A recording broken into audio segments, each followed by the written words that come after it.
sitting down with me. For clarification, what are the purposes and the goals of the Elizabeth Taylor AIDS Foundation? Well, I'm like a brokerage house in a sense. I'm the fundraiser, the sole fundraiser. All the money goes straight to me. I decide which organization is really needy, where it goes to, and that it doesn't get lost in the transition.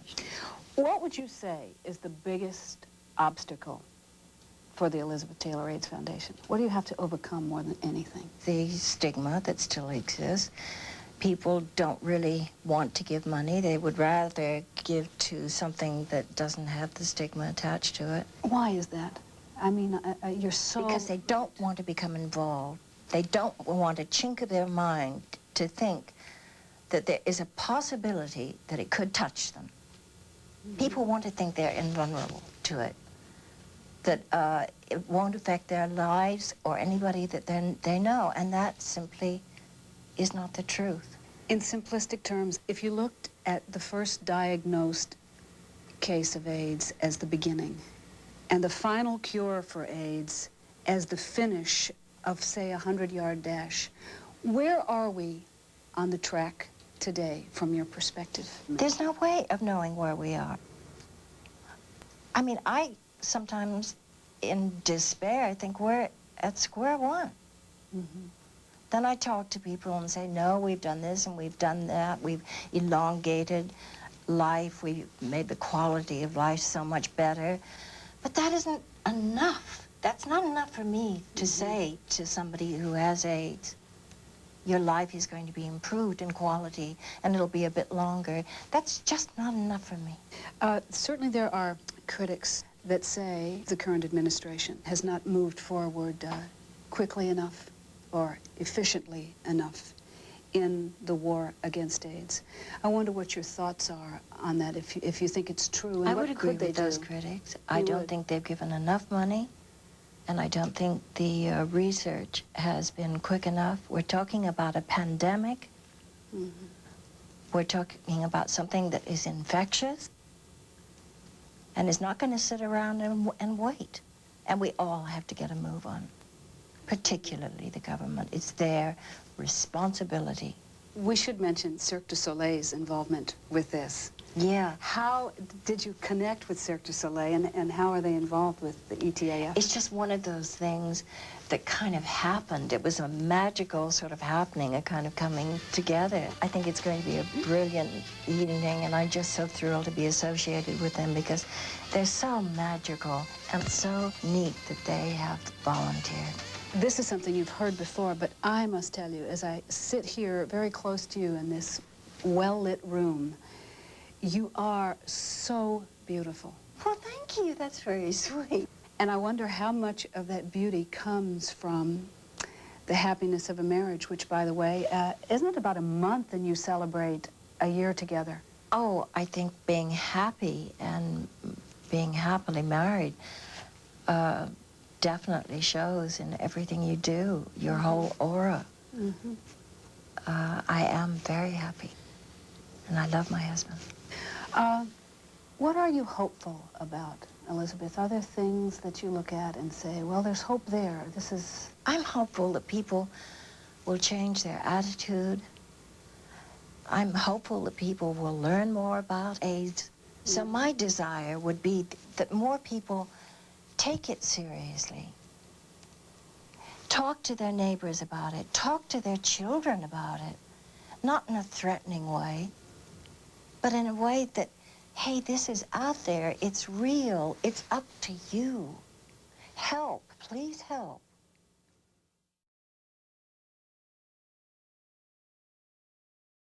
I'm going to keep naming stuff till I wake the crowd up. Please welcome Elizabeth Taylor.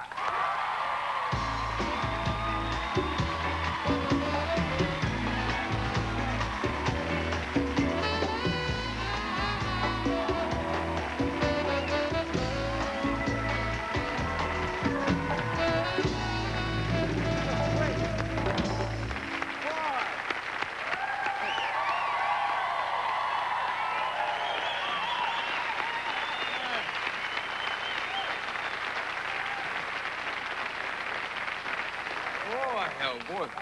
In preparing for this, I didn't know how to approach it.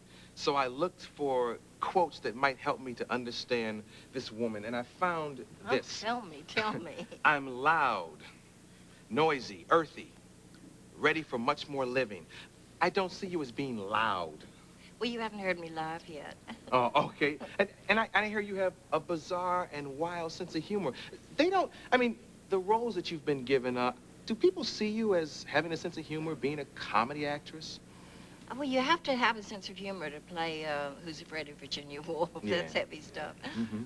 Would you like people to see you as more a comedian also? I just would like people to see me as I am, whatever that is. What is that? I'm not really entirely sure. Yeah. But, gosh, I don't see you as loud. And how long has purple been your favorite color? I think I was born wearing a violet. I've always loved purple. Yeah. And there's a new bike in your family?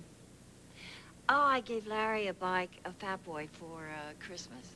Now, Fat Boy, exactly what is that? It's a Harley Davidson. It's black and chrome, and it's really mean. Yeah. It's wicked.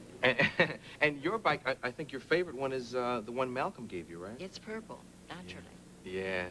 Yeah, Malcolm Forbes was here right before he passed away. A very nice man. Wasn't he a wonderful guy? Yeah. So kind, you would never know he was so rich. Because he was just like, you know, he was just like this regular guy, real cool guy. You mean rich is mean? Well, moving on. I like your pumps. I like your jewels. That's the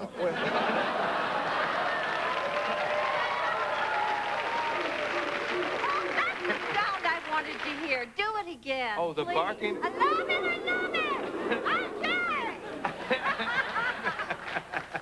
Okay. Yes, that's our sign of approval around here.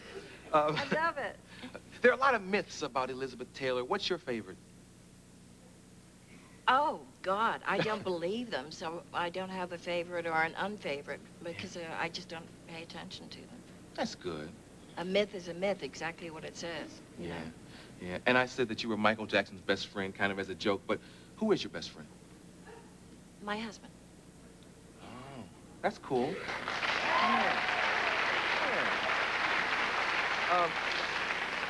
And Michael is one of my best friends. He really is. Now, when you hang out with Michael, does Larry get jealous? No, because he hangs out with us. Oh, okay, because you and Michael met in New York recently. Yeah, Larry was working and he didn't go. It was a business trip. Yeah, but it was a good business trip. Didn't you get an award, a fee or something? Yeah, can you believe that for a name? Let's tell them what it is, though. It's the perfume industry, fragrance industry award. So it was very nice for White Diamonds. Yeah, so now you have everything. Well, a girl can always have more.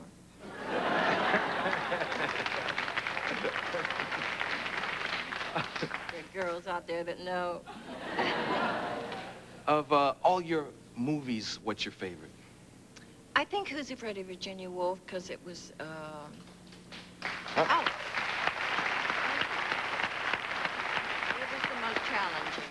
The most challenging in what sense? Well, I was much younger than the character I was playing, and I wasn't an alcoholic then. I became that later.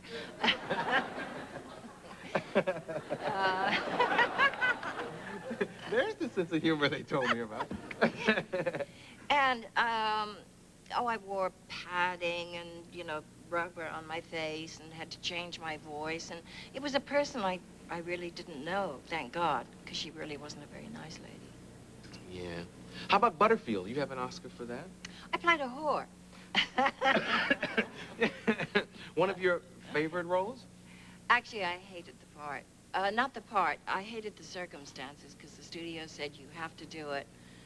And I've always hated being told I have to do something, especially when I was under contract. Yeah. So getting an Oscar in the end, did that make it all better? Not really. I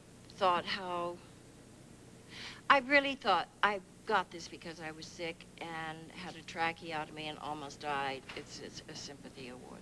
That's the way I felt. Oh, really? I don't think so, though. You think so? Yeah, that's the way Hollywood kind of works. You know, you get something maybe 2 years later after you've done something good. They think, well, we should have given her an award for that or him an award for that. In my case, I almost died when I was 29. And it was like, oops, we didn't give her the Oscar. Maybe we should give it to her